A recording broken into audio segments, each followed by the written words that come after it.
live streaming on my Facebook now, so feel free to share it to your people if you'd like. Okay. In a couple weeks, it'll be on my YouTube, but that'll be a couple weeks out. Oh, okay. Yeah. Okay, here I go with the show, Joshua. Hello, Facebook people. Welcome, welcome, welcome. A lot of you watch this after the fact. Very few watch it in the moment, and that's fine. I know you're at home, in your leisure, maybe with pants on, whatever. Just don't put it in the chat. We don't need to know. We're on a not need to know basis. Anyway, this is Comic Spot interview number 924. Sorry, Joshua, you're not my first. Yeah, we're doing this again. This was all started because I was so depressed when the pandemic hit, and I wanted to check in on comics to see how they're doing. And it just led into something that people liked. So this is your way of being at home and getting to know comedians off stage when they're themselves. So you can say, oh, that Joshua, he was kind of cool. I really liked, the way he presented himself. He seemed funny but real. I wonder where he's going to be performing, or where can I help him on social media? That's what we're doing. We're creating a relationship between you at home and the comedians. That's the whole focus of this. I have a couple sponsors I'd like to name. I have Dawn Reese, who does the Giving Water, and she gave me water. So she's making that statement that she's giving water. So get the Giving Water like I got it. Go to Dawn Reese on Facebook and find out what Giving Water is all about. That's a great fundraiser that she has going, a great thing she's doing in the world. Another sponsor I have is an artist in Portland, Oregon. He's on my friends list. His name is Steve Solomon, Olomon, 3 O's. Yeah, and he takes my pictures, my 71-year-old mug, and makes me look, I don't know, 70. Okay, 69, but we don't want to go there. Anyway, he's great, and you can hire him for a song. And my last sponsor, but not least, is Will Smith over at the Veterans of Comedy. I'm a military veteran, so is my guest today, and we are proud that we served our country, so you can speak English, you're welcome. But the thing is the Veterans of Comedy is a great place to go if you want to find people who used to serve our country, who are now serving up jokes, and hire them. You can find many ways to get veterans to do comedy. One of them is a show that both Joshua and I are going to be on May 21st at the LA Comedy Club. Give it up for the LA Comedy Club. They're the first club I've seen in 8 years that have put on a major production for military and veterans, active and retired and veterans, to do comedy for the military on a military holiday, Armistice Day, May 21st at midnight. And so that is the energy I'd like to bring as I bring on the guest for today, Joshua Higuera. Did I pronounce it correctly? Close. Tell me the exact way to say it. Well, I don't say it right either, so. my whole the E is silent, but you're supposed to say it with an E, but I sound stupid when I say it. So I just say Higuera.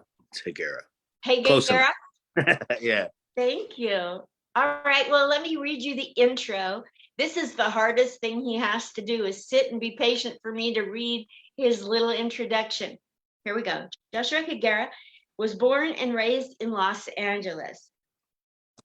Ever since leaving the Army and becoming a veteran with a big name, decided to pick up the microphone and never looked back. Joshua has performed at clubs and colleges across the country. Clubs and colleges, you guys. From California to New York, from sea to shining sea, you guys, and everything in between. He's performed at corporate events and for the U.S. military. Joshua has opened and shared the stage with some of the biggest names in comedy. His comedic style and energy are magnetic. Once on stage, he captivates the audience with high energy and engaging comedy. Once you have seen Joshua Higuera, you will see why he is on the way to becoming one of the most talented entertainers around and why he will have you wanting to come back for more. There you go. So let's bring him on right now, you guys. Joshua Higuera. Woo! Hi. How are you? Good. How are you? Thanks for coming on to Comic Spot today. Are you in Vegas today? No, I'll be there Monday. Monday. Monday. Where is home for you? I live in you know where Victorville's at? I do. I love Victorville. Yeah, I live up there or up here, I guess. Do you live in Victorville proper or close to it? I live in it's called Apple Valley. It's like a little bit east of Victorville. Yes. I used to live in the Inland Empire for like 15 years. Oh, okay. Yeah. So you're out there right now. You're coming to Vegas on Monday. So, and Victorville, Apple Valley is where your home is. Where were you? You were born and raised in what part of LA? Well, I was born in Granada Hills. I don't, you know, that's it. Yeah, I was born in Granada Hills, and then I grew up. I mean, everywhere really, from Rivers to Lancaster to the valley, all over the places. I was everywhere. So Very cool. So, as a kid in your home, how many brothers and sisters did you have? Well, I think I had 3 and 3, so there's 7 of us total. But I mean, that's split up between like my parents have. They're not all with my parents. I don't think any of us have the same parents. I think we have like one of the same, but none of us have the same. Because as my younger siblings, like they have my dad and my stepmom, and they're the only 2 that have the same parents. Awesome. I have a sister. See, I'm Jewish, and I have a sister who looks Chinese, and we always tease her that she has a different dad. If somebody's got to take it. Right. So you have 3 brothers, 3 sisters, and multiple scenarios of moms and dads going on. That's got to add to your comedy. I actually didn't talk about it really. I should, because there's like check this out. My brother and sister are married. No way. Yeah. But it's my sister from my mom and my brother from my dad, and then they met. I mean, they knew each other kind of as kids, but they didn't grow up together. And then when I was like 18, my sister was going through a breakup. And then I was like, oh, come with me to my brother's party or whatever. And then she went over there, and then they got together. So it's kind of weird. I was on my parents divorced, and my mom remarried 3 times. And I was on the beach with my stepsisters in high school. And these guys came up to mac on us. And they said, are you guys here by yourselves? And we said, no, we're here. I'm here with my mother and their dad. And the guys took off so fast. Like, we're out. Yeah, we're out. It's a good way to get rid of people you don't want in your life. Yeah. Yeah. So in your growing up at home, a pretty large group of siblings and multiple scenarios of parents, what were you, shy or the class clown at home? What was the deal? I was really shy, but I guess I kind of was always like the funny one or whatever. My mom always told me I was going to be a comedian, but I didn't really understand it until like I was getting into it, I guess, right? Do you remember some of the things your family said you said was funny, that was funny when you were little? No, I just remember that I would think of some, I really wouldn't, I guess like if I thought of something funny, I would just say it. I didn't really have like a filter. Like if I thought it was funny, or if I thought I was going to make somebody laugh, then I would say it. And sometimes it would get me into trouble because it wasn't funny. It was, I shouldn't have said it. So Totally. Give me 1 second. 1 second, please. Absolutely. Okay.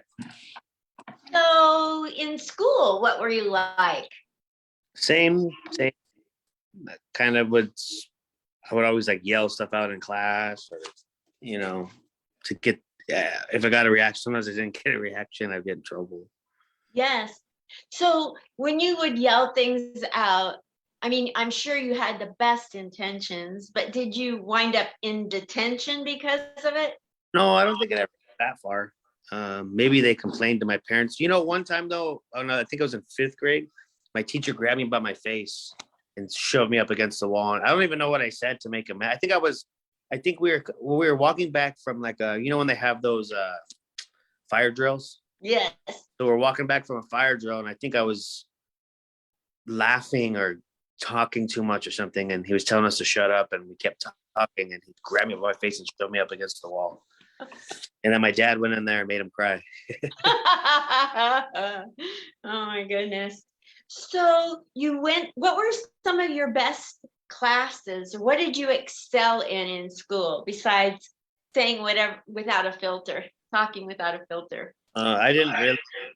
I kind of cheated in school, or just kind of did the bare minimum. I never really. I wouldn't say Me cared too. about school, but I feel like I didn't pay attention. I couldn't pay attention long enough to grasp anything. I hated reading. Like reading the textbooks. I don't think I've ever read a textbook. I tried. I maybe read a chapter, but I read one book in my life. yeah, I faked it through all the tests. yeah. I would drag books home and pretend that I studied and never did. Same here. Oh my gosh, I hate school. I did buy. I don't even know how. I pay people for. Oh God, it was terrible. Back in my day, when you went to school in the 50s, like in 1958 was when I started in first grade. And when you would ever say anything funny, you went straight to the principal's office. Like, you open your mouth, and if it wasn't totally in line with what the teacher said, and that just made it worse. That's Yeah, what made me like crazy. that's funny. So you go through school and you get out of school. Now you're an adult. What did you do when you first graduated from high school? Tell me everything from there till now. Well, so I wanted to join the military. My dad was kind of talking me to join the military. So I wanted to actually join the Navy to try to become a Navy SEAL, because I was training with a guy at the park. And then I go in to take the ASVAB, and I was so nervous and I was shaking, and I failed the ASVAB. And then I kind of got down on myself. I went back, and then I failed it again. So at this point, like, I'm too stupid I'm just going to go get a job, go to college. So that's what I did. I started going to college. I got a job at Home Depot, and then I didn't want to do that anymore. And I started training again, and then I passed it. But at that point, I was talking to my grandpa a lot more, and like about the military. And he was in the Army. So I was like, that'd be kind of cool to go in the Army. And then if I did go some type of special forces, to go do that in the Army. So that's what I did. I joined the Army. And then shortly after, I think I joined. No, I wasn't. I guess it was a couple of years. And then I deployed. I was working security in and out and stuff. And then when I came back from my deployment, I got a job working in a prison. So I worked there until July of last year. And now I do comedy full time. Do you do any prison comedy? You mean like comedy for that, like prison? Yeah, do you tell stories about? Oh, yeah. So I do, and I feel like it's one of the hardest topics that I've worked on, because it's such, you see so many like dark and crazy things in there, that it's kind of hard to make it where people think it's funny. Like veterans, people that have worked in a prison, law enforcement, know someone that works law enforcement, they can relate to a lot of stuff. But how do you make the average person that doesn't know nothing about it laugh? And that's been the challenge. But it's coming together. It's coming together. Nice. Maybe you could talk about if you could do a comedy show that would really go over in a prison, how you would like it wasn't funny being there, but boy, now you'd like to take a comedy troupe into and how you would funny ways that you would structure it. Like, uh, it's a bringer, you got to bring your cellmate, or different things you could do. Yeah. That could be funny. You could have a Yeah. whole list of funny ways to do a comedy show at a prison. Yeah. I've done Just to, I used to do a bunch of shows for the prison, the staff. I did one in Minnesota, Georgia, New Mexico, Phoenix, and then here in Victorville. oh, that's wonderful. Yeah. There's an interesting phenomenon, Joshua, especially here in Vegas. I don't know other places, but a high percentage of police personnel are veterans. Have you found that to be the case? I think it's 50, and it's funny because where I work, sometimes the people that weren't veterans kind of hated on the veterans because we got the veterans preference, and they only got it because they were in the military. Or some people have a disability rating and they get that extra money, and they don't like that because they don't get that extra money. So I know that it's about 50-50 though. Got it. So you went to Home Depot and then you went to work in prisons. And when you were working in the prisons, you did comedy for the different prisons. And I'm assuming that's for the employees at the prison. Yeah. And so then what made you decide to go into straight up comedy on the outside? Well, I started doing comedy first. So I would do YouTube videos. And then when I went to the academy for my job, they're like, oh man, we heard you did YouTube videos. Like, yeah, I kind of was thinking about starting stand-up, like they should do it. And then they're like, you're gonna do it at our going away party for when we graduate. I was like, no, I'm not. And they're like, yes, you are. And then I did it in like a horseshoe with all my classmates with no microphone, no stage, and I just talked. And I liked it. So then I came back home, and then I did a show at a barbershop, at a friend's barbershop. I did 2 of them. And then I met this guy here in Victorville that ran the show on Thursdays. And then he showed me the structure of the show. And then I dived in. And then, like I'd say around that time, that's when I started doing the shows for the prisons, because somebody that introduced me, actually somebody at work introduced me to the guy that did the show. And then she's like, you should do a show for Correctional Workers Week. And then it just went on from there. That's so cool. So your bio says that you've worked alongside of some of the biggest names in comedy, and you've done comedy across the country. So can you illuminate for us some of those you've worked with and some of your favorite clubs and why? I mean, I haven't really worked with too many big names. I didn't write that bio, so I mean, I've performed at Flappers with like Joey Diaz. I've done a guest spot at the Comedy Store, and then Joe Rogan came in and did the little pop in. But like, I wouldn't say like I performed with them. That doesn't really, to me, that doesn't count, right? Like, I mean, I've been on shows with like Greg Wilson, and a bunch of those guys. Yeah, that's a big deal. I mean, usually it's just we're there at the same time, and they just want to get up. I wouldn't say like I open for anybody. Maybe Shantae Waynes. She just came out with Marlon Wayans' Headliners. She was on that. I opened up for her a couple years ago. Rivas Dunlap, Julio Gonzalez. But nobody like famous. Absolutely. I actually had a show at the Ontario Improv, and I sent them my bio, and because this was my first produced show there, and I was headlining it, and they're like, "Oh yeah, we're gonna fix your bio." So they're the ones that wrote the bio. It's beautiful. Yeah. I opened up for Carlos Mencia in Ontario. What? That's so cool. What was that like? It was good. Yeah. What's he like? cool. I mean, he's fun. I mean, that guy can do 4 hours. Wow. And it's probably like he's just talking. Yeah. But he keeps that energy the whole time. The whole time he has that same energy. It's nuts. Like watching him is like, you just learn so much, you know. Same with you can tell guys that have been doing it for 20 plus years, because when you watch them, you're like, oh my gosh, like you just learn so much just in that, 10 to 20 minutes that they're on stage, you know. Yes, I love to watch legends and people that are, have really been veterans of comedy, because you can watch them on YouTube, but when you're immersed with the crowd and you watch the way they amp things up or alter things, change horses because of the crowd or whatever, Yeah. you learn so much more in person.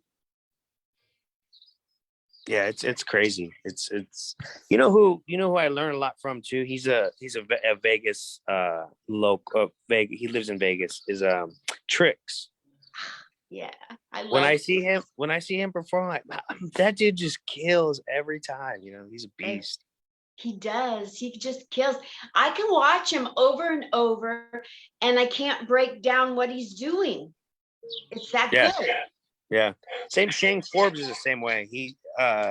He'll be, Shang is the one headlining the show with us on 21st. He'll be doing crowd work, and then all of a sudden he drops a punchline that you've heard before, and you're like, oh my gosh, he just walked me into a joke, and I didn't even know, and I've seen him a bunch of times. Yeah.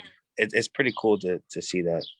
I met Shang in 2018. He was the headliner at the Portland Black Comedy Festival where I was volunteering. And they put the flyer out for the wrong day. So only like a small handful of people showed up for the festival. Oh, and wow. So they had a drawing to meet Shang, and I entered it and I won. Oh, wow. It's the only way I win a contest is by default. Yeah. Shang's a good dude, though. So you've never worked with him like on stage before? I have never shared a stage with him. I volunteered at Harvey's Comedy Club in Portland for 3 years. He came through as a headliner. I got to interview him back then. And one of the things is he came through and there were hardly any sales that the club had gotten. So he said, give me some tickets, give me some flyers, give me something. And that was like at 2 p.m. He spent the whole afternoon. He had the place sold out by the time the first show started. Oh, wow. So he makes a real impression because he's not a typical comedian that's gimme, gimme, gimme, Yeah. Yeah, he's after the show, he'll sit there and talk with you for 2 hours and just give you a bunch of advice, or just bookers, or I mean, you gotta have a pen and a paper when you work with this guy, because and he will get on Instagram a lot, and he gets on Instagram and talks with comedian Godfrey. Yeah.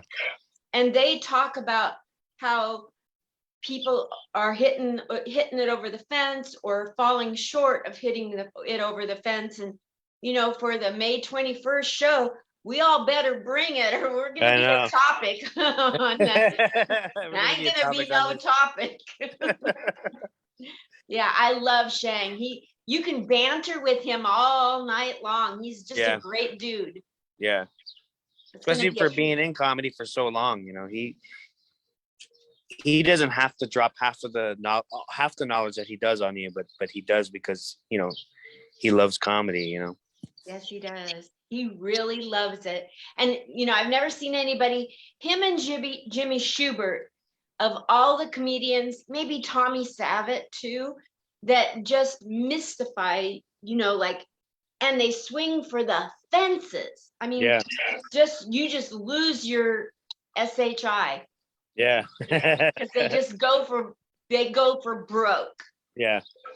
So if you've worked with Carlos Mencia, have you run across Jimmy Earl, my buddy? Yeah. Jimmy Earl. I met him in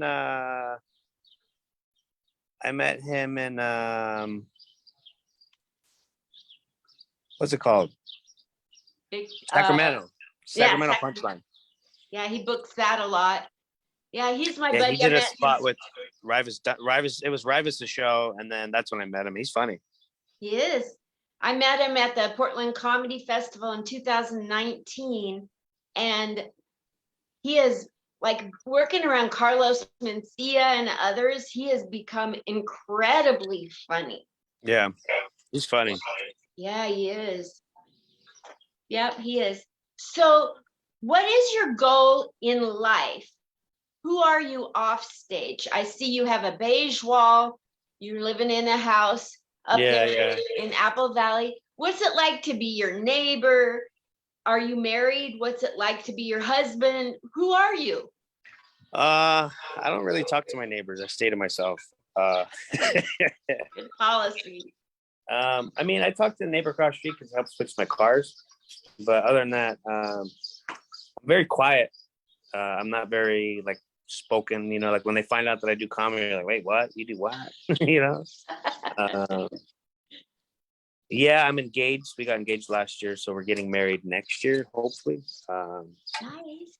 I got a 3-year-old. That's who kept bugging me as soon as you. And I told her, can you keep him in the room because I'm trying to do this interview, and then he's out here, Dad. I'm like, dude, go over there, man.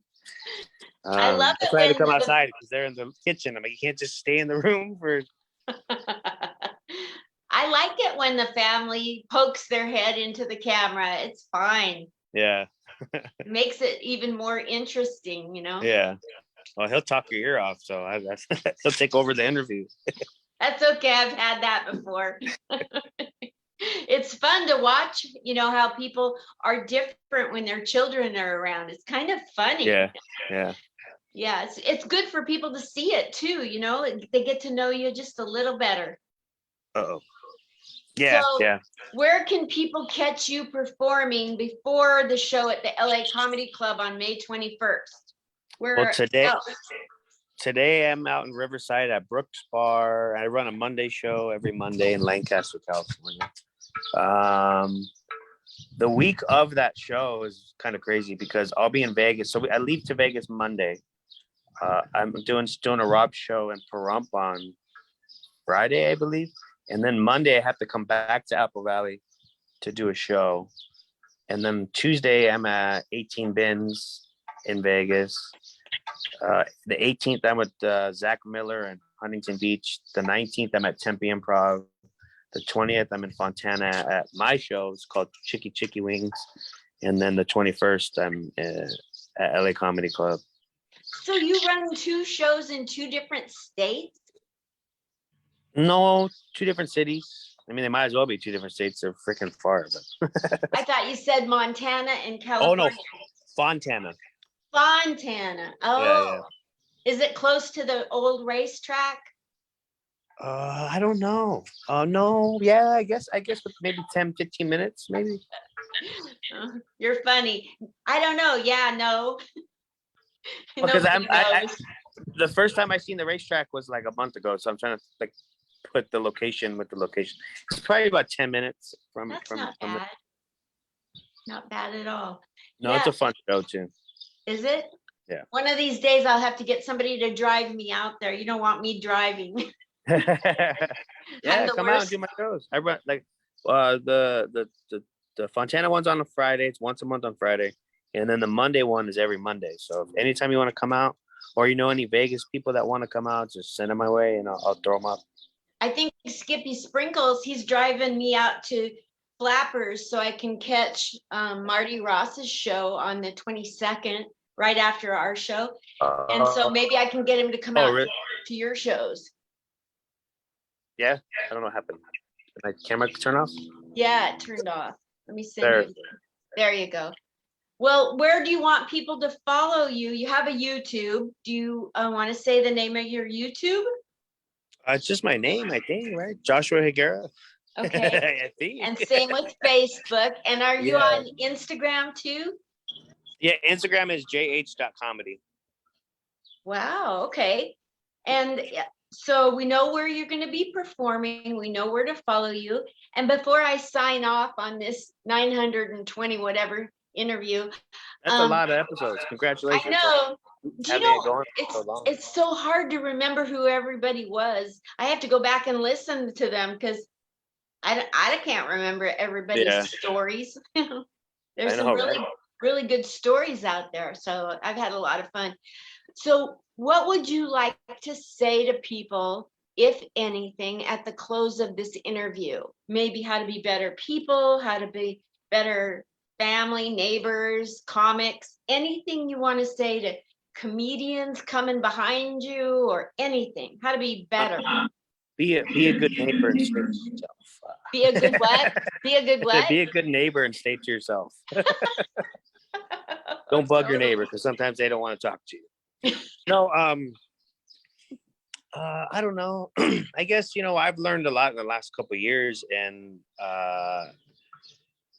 do what makes you happy. That's what I would say to anybody. It doesn't matter, comic, um, someone that works at a prison. Be happy. Do what makes you happy. You only live once. You only get one life, and why waste it on something that you don't like doing? That's what I'm doing now, and I'm trying to take that and run with it. And then as far as maybe like a newer comic, somebody told me this when I first started. I didn't understand it until like maybe I was like 5 years in or something like that. To enjoy the process, and because sometimes our ego gets in the way, like, oh, I don't get why I'm not getting that, or why I can't get this, or why I can't get on this show, or why this person's not booking me, or why this, why that, right? But really, it's just part of the process. You got to go through the process, and you feel when you get to that, when you're growing and when you're advancing, you'll feel it. Just let it happen. Don't rush it. Don't tell people you're a headliner when you're not a headliner. Don't tell somebody you have 40 minutes when you only got 10. Just enjoy the process. It's part of it. Bombing is a part of it, unfortunately. Like, it's not the fun part of it, but you learn a lot. And if you don't learn a lot, then you need to figure out how to learn. That's just what I've learned over me doing comedy. I love that. All right. Well, I've picked your brain enough, and I thank you so much for taking time to come on here. And I'm really looking forward to being on that show with you May 21st at the LA Comedy Club inside the Stratosphere, May 21st at midnight. Military code, the code military gets you half off for Oh, military cool. veterans. Okay, perfect. Thank you so Thank you for much. having me. I appreciate you. Appreciate you. And thanks All right. again for serving our country. Thank Bye, you too. Joshua. All right. Thank See you. you in a couple weeks. Yes. Bye.